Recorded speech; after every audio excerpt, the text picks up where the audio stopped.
मंदिराचं महात्मा काय हो? शिवडे बुद्रुकमधील नागेश्वर मंदिर हे पहिल्यापासून खूप प्रसिद्ध आहे.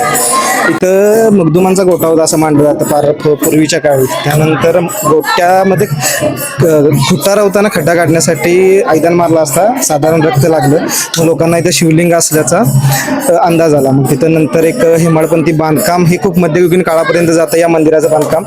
त्यानंतर बऱ्याच साधू संतांचा इथं वास्तव झाला. प्रत्येक अमावास्येला 500-600 लोकांचा प्रसाद असतो. श्रावण महिन्यात सकाळी पहाटे 4 वाजता आरती, त्यानंतर संध्याकाळी 7:30 वाजता आरती.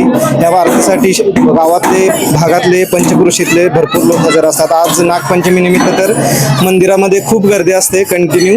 आणि आज प्रत्येक सोमवारी कधी दुधाचं वाटप, कधी राजगिरा लाडू, चौथ्या सोमवारी शाबू खिचडी असा भाविकांकडनं प्रसाद असतो. ह्या मंदिरामध्ये तसं म्हणायला गेलं तर गावातून बाहेर असल्यामुळे साधूंचा पण खूप वास्तव झाला. इथं साईनाथ महाराज म्हणून खूप पूर्वी काळी पूर्ण 20-30 वर्ष व्यतीत केले. त्यानंतर गोखले महाराजांनी खूप 10-20 वर्ष व्यतीत केले.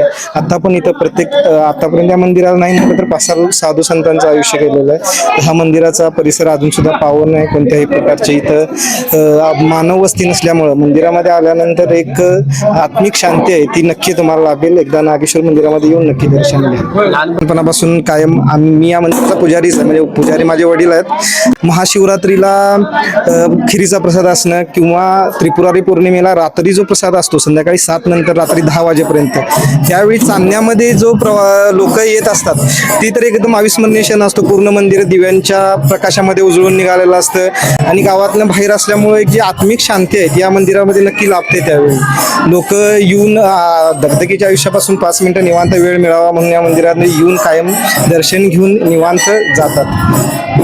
चला, आभारी आहे. तुम्ही पण नक्की एकदा दर्शन घ्या नागेश्वर राय. चला.